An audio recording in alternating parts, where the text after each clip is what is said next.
Hey, welcome back. On this episode of Vinyl Village Garage, we're going to do a little air conditioning work because air conditioning videos are cool. Anyway, my name is John. Of course, you probably already know that if you've been here before, but if you're not, well, that's who I am. And what we do, play with cars. New, old, any, all the above, all in a two-car garage is kind of the theme. But this time, go around, we're going to mess with air conditioning because, well, air conditioning videos, like I said, they're cool. But when the car's not working, it's like 90 degrees out, already here at 6:30 in the morning, you definitely want that air conditioning working in your car. And it may be something as simple as a fuse or a real quick fix. It won't cost you a thing, but don't know where to start. That's the goal of this video, get you an idea what to look for, what to do next, and maybe you can solve the puzzle yourself. And our test mule, or our project car this time, right, is the old Pontiac G5 from our G5 Revive series. Bought this car on the cheap, made it go again, but the air conditioning is inoperative. The things I'm going to use, and the only thing I say you really need, would be a gauge. Getting a gauge reading is going to tell you a whole lot about the symptoms and everything that's going on with the AC system. So, cheap little thing. I've had this thing for years. Got a little can of Freon attached to it.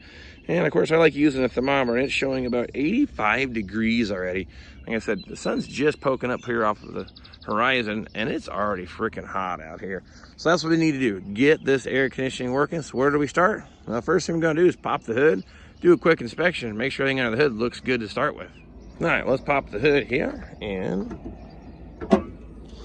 what we're gonna look for under here. Now, of course, the air conditioning compressor is probably one of the major components that typically is kind of a high fail item. Now, in this car, it's down here on the very bottom down there. It's kind of hard to make out, but right above it is the alternator. And then just below it is AC compression. There's only one belt. So I guess what I'm looking for is the belt still on the car and in track, and is it actually going around the compressor? So, yep, that part is good on this car. So the next thing I want to do is actually check and see, I guess, turn on and see if that compressor even attempts to turn on or spin.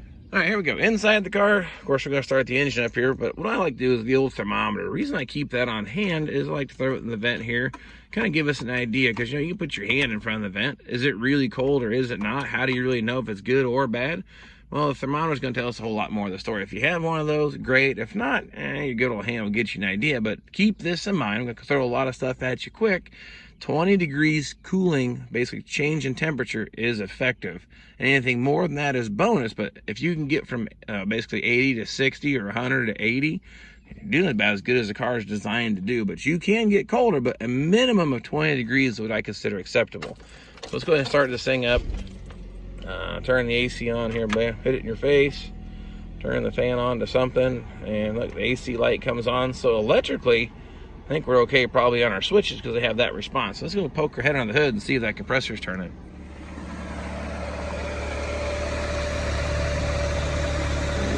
The answer is no. The belt's going around the compressor fine, but the compressor is not engaging. So what do we do next? I'm gonna shut the engine off here and check and see if there's any Freon in the thing. Now, with my experience so far in my life with doing AC work, the number one reason the air compressor does not engage, it's not a fuse or a switch or a wiring or electrical gremlin. 99% of the time, it's low on charge. So the low pressure cutout switch opens the circuit so it does not damage the compressor. So that is normal operation for an empty system.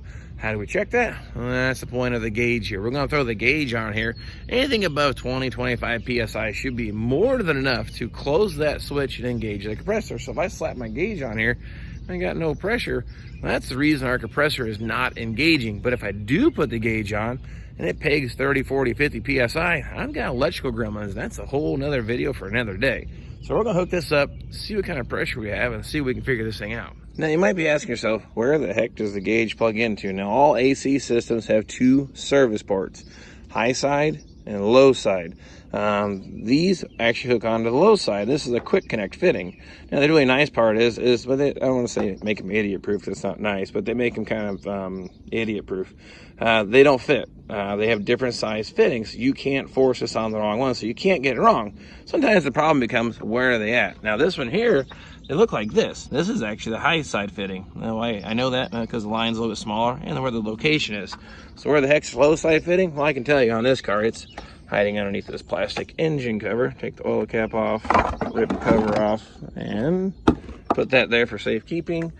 And right here, this is what we needed to get to. And the cap's already missing. So all I'm gonna do is I'm gonna hook my gauge onto this and see if this reads anything. My gauge is a little out of whack. It's showing about 2 PSI, but It's about as old as dirt too. Well, it's a quick connect fitting. Clip it on there. At this point now, if there was any Freon in it, this gauge would be moving. I'm gonna call that 0.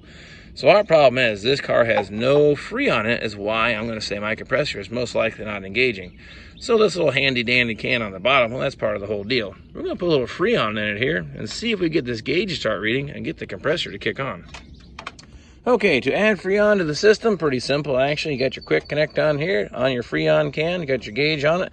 Just screw this in until it pops or releases the valve inside the can, depending how new or old it is, but you get the idea. Run that in, and then you'll start seeing the, well, look at that. Gauge starting to come up. Now I'm just gonna let it sit here for a second, and actually what I'm gonna do, since this has no Freon in it, I'm gonna start looking or listening for a leak. And I actually think I already hear something up here. You guys can detect that or not. But I can hear something hissing. Turn that back off, turn it off, the flow into the car. I hear something leaking. Oh man. If I get down here in the condenser area, I hope you guys can make that out, but it's like a quiet little hiss. I haven't put much of Freon in it. So I'm gonna start investigating in this area here, because I can hear something leaking, kind of like a tire hiss, you know, a little hiss of air, pressure coming out. And last thing I want to do is dump a bunch of Freon in the atmosphere. So that's off, turned off, no more going in. See if I get quiet here and see what that thing's leaking at. Hey, but you know, before I do that, we need to do one more vital, important check. Get my hand down there and make sure the compressor turns, or since I got enough pressure in it, it should cycle that thing on to check the compressor condition, make sure it's not seized up. And we can also test the electrical right quick. So let me jump in here, and then we can fire that thing up and see if the compressor engages. And then I can take that off the checklist of possibilities. On. Okay. Oh, going. No, I think I just heard it kick on the compressor. I look down here in the very bottom, I get the focus, and you can see that compressor is going round and round. So our wiring and electrical and pressure switches are good. Let me get that shut off and get that disconnected. Try to poke around under the car, I'm not getting anywhere. So I'm gonna take this little plastic trim out of the way, because I'm pretty sure we got something going on here. Get this thing pulled out of the way so we can get a better view. All right, got the plastic pulled out of the way, get my head in here a little bit. I try to climb underneath the car and get up in here, but you can hear it. When I shut my mouth, you'll hear a little bit of hissing. It's somewhere in this corner here, I think. Oh, wait a minute.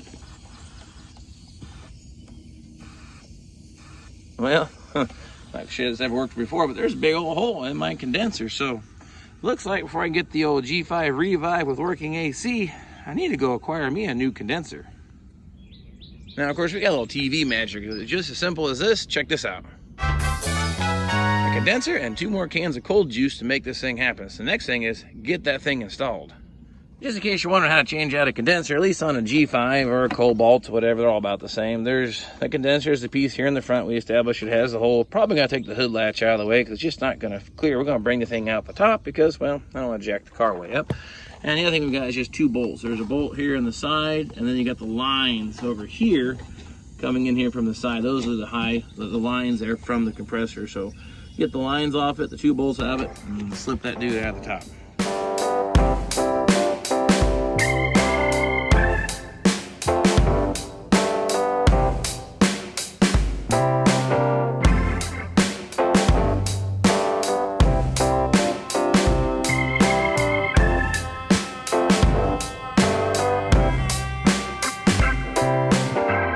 Now, if you're kind of like me, you like to understand the why or who and the what, but why this thing was leaking, it was actually leaking right here on that row there. Something's actually just nicked it. I mean, I'm telling you, it's a very minor blemish, but it actually punctures. These don't take much abuse at all. So somewhere in the life of this car, something has grazed that condenser row and actually caused my leak. So that's what was leaking on this one. So unfortunately, you got to replace the whole thing.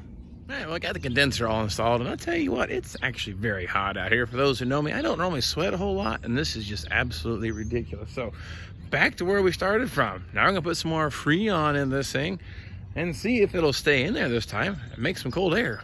Okay, here we go, round 2. We'll go ahead and give this a shot in the arm here and see what it does.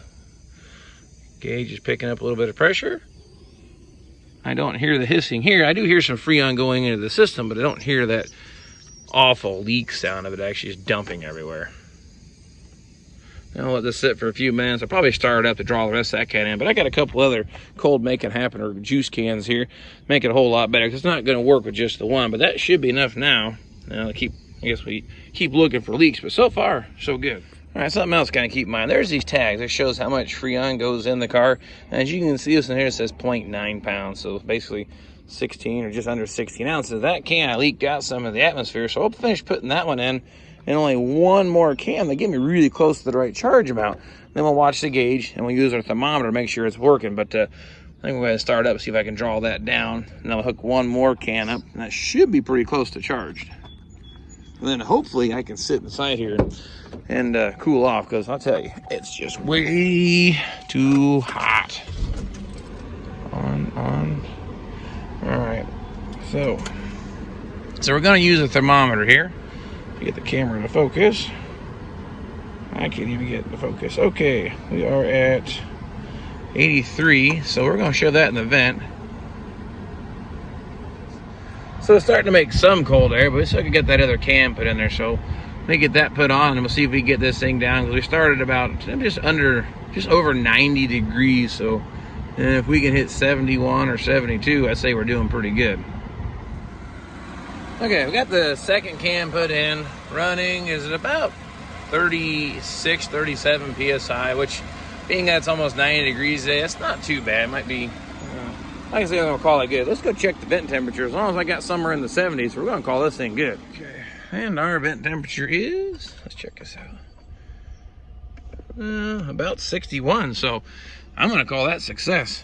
So there you have it. Staying cool in a G5, is it possible? I suppose that's still up for debate, but for me, I'm definitely a whole lot cooler. But besides all that, the point of the video was educate you a little bit how AC systems work, so that way you can actually maybe even fix it yourself, or if you did have to take it into a repair shop, at least you have some idea what's going on with your car before you go in.